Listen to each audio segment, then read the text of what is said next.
ஹாய்ங்க, வாழ்க வளமுடன். அன்பானவர்களே, உங்களுடைய வாழ்க்கை ஒரு கடுமையான வறண்ட பாலைவனத்துல இருக்கிறது மாதிரி உணர்றீங்களா? இந்த பாலைவனம் எப்படி இருக்குங்க? சூரியன் சுட்டரிக்க கூடியதாக, எதுவும் வளராத, கனவுகள் எல்லாம் காய்ந்து போன ஒரு இடமாகத்தானங்க இருக்கும். அந்த மாதிரி உங்களுடைய வாழ்க்கைய நீங்க ஃபீல் பண்றீங்களா? அப்ப இந்த மாதிரி சூழ்நிலையில இருக்கிறவங்களால மட்டும்தாங்க இப்ப நான் சொல்லக்கூடிய விஷயத்த முழுமையா புரிஞ்சுக்க முடியுங்க. நம்ம ஒவ்வொருத்தருக்குமே ஒரு கதை இருக்குங்க.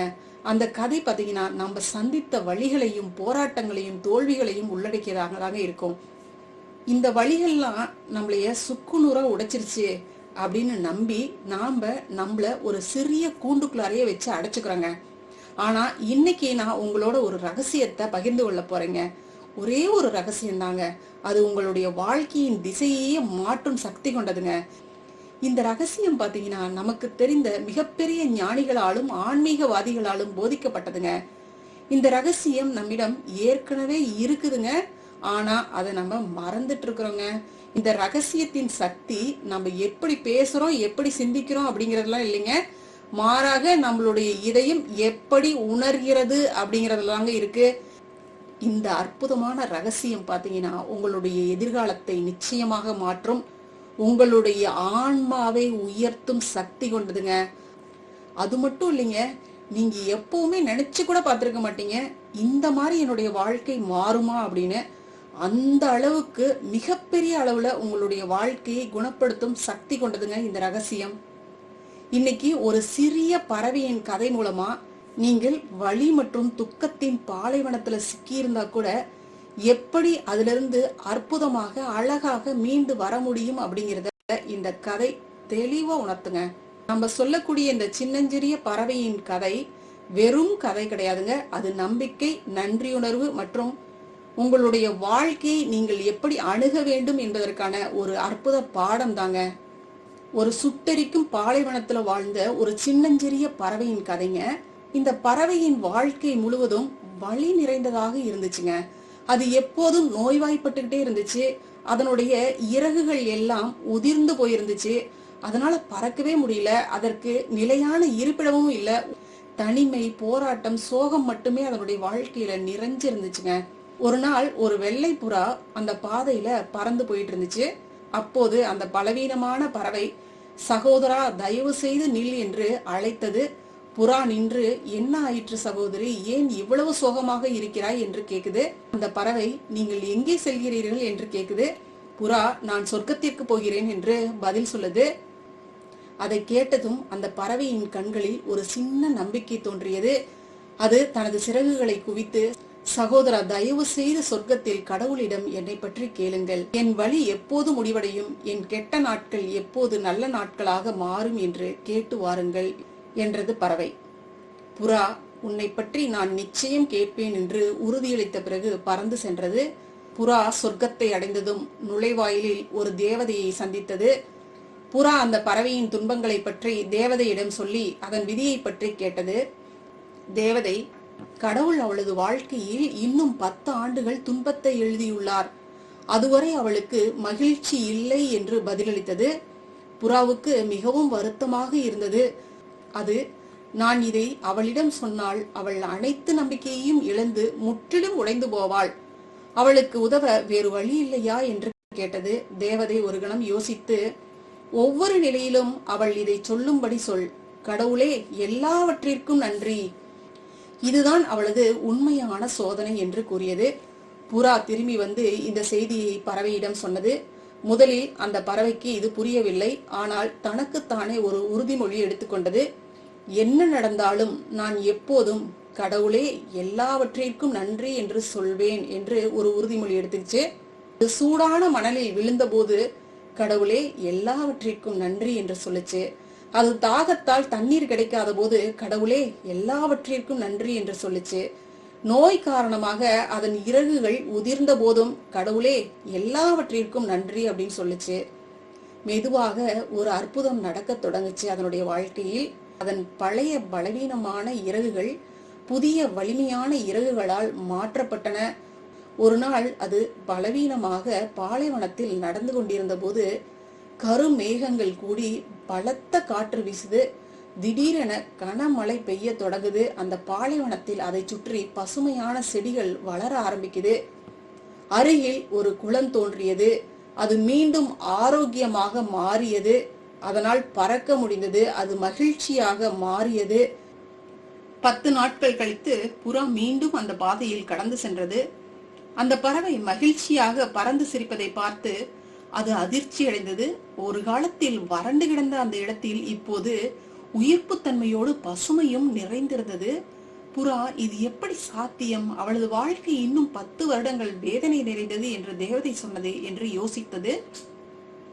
புறா உடனடியாக சொர்க்கத்திற்கு பறந்து சென்று, என்ன நடந்தது? அவளுக்கு 10 ஆண்டுகள் துன்பம் என்று சொன்னீர்கள், ஆனால் அவளது வாழ்க்கை 10 நாட்களில் மாறிவிட்டதே என்று கேட்டது. தேவதை புன்னகைத்து, ஆம், அவளது விதியில் 10 ஆண்டுகள் துக்கம் எழுதப்பட்டிருந்தது என்று சொன்னது. ஆனால் அவள் அதை மாற்றிக்கொண்டாள்.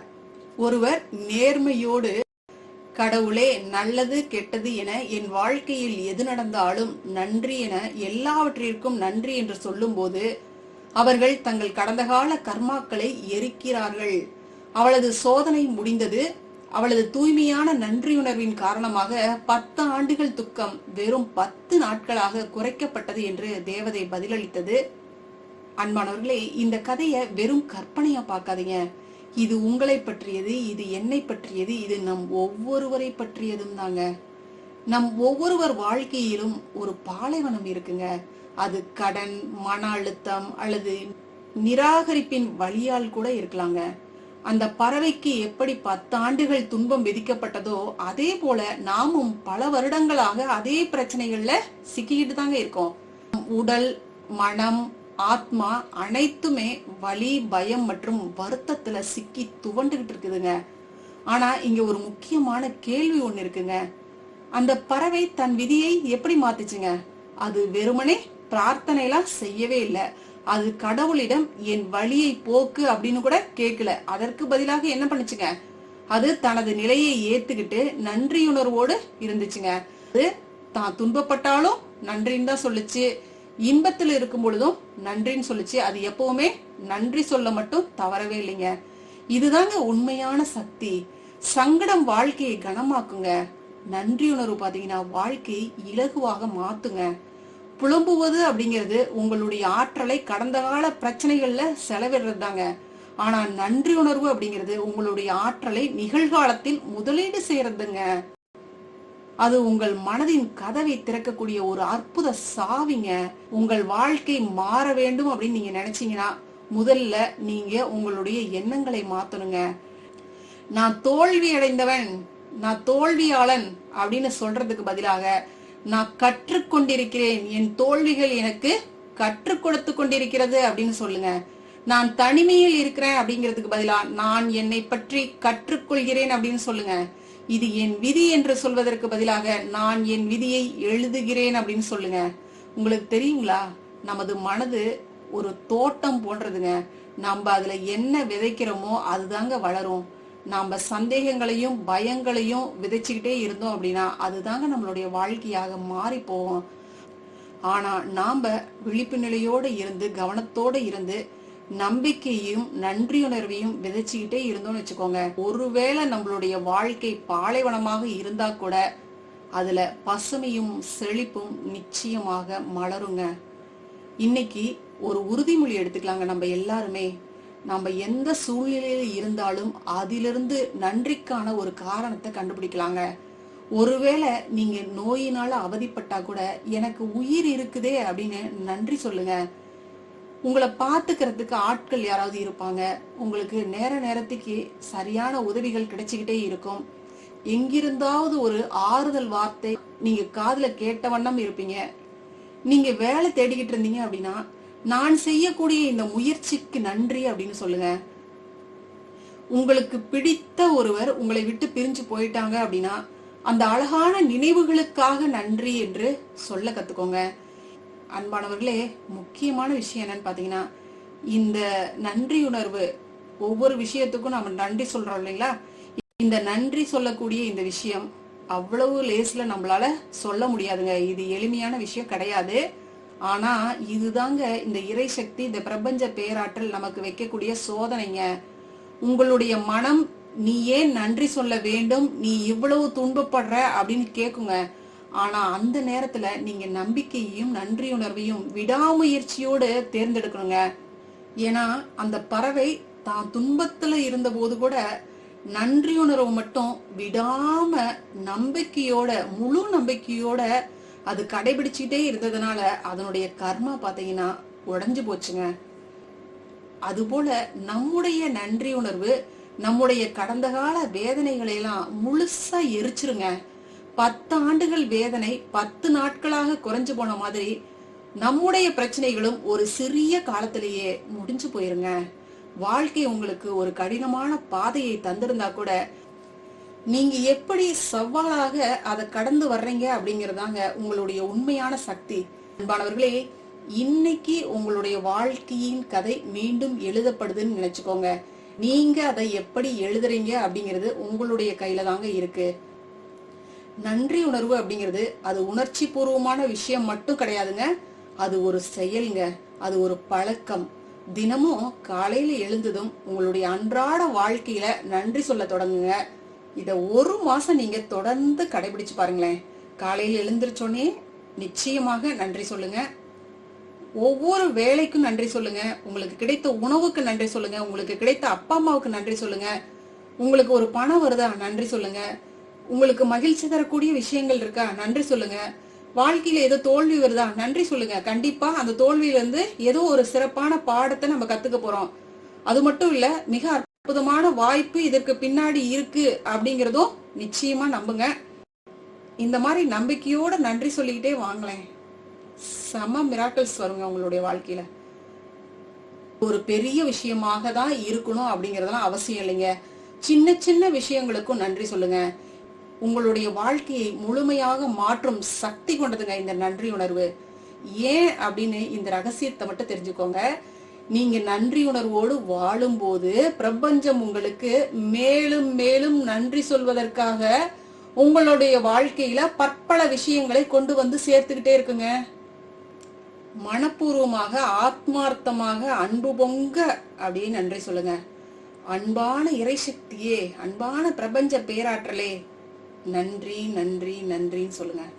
இல்ல நீங்க நம்பிக்கையோட வணங்கக்கூடிய இஷ்ட தெய்வம் எதுவாக இருந்தாலும் சரி, அந்த தெய்வத்தை நினைச்சு நன்றி சொல்லுங்க. அவ்வளவுதாங்க விஷயம். வாங்க நம்ம எல்லாரும் இன்னிலிருந்து நன்றி உணர்வோட வாழ்வோம். ஒவ்வொரு செயலுக்கும் நம்ம நன்றி சொல்லலாங்க. கடவுளே, எல்லாவற்றிற்கும் நன்றி. இந்த வீடியோவை நான் வழங்குறதுக்கு காரணமாக இருந்த இந்த இறை சக்திக்கும் இந்த பிரபஞ்ச பேராற்றலுக்கும் கோடான கோடி நன்றி.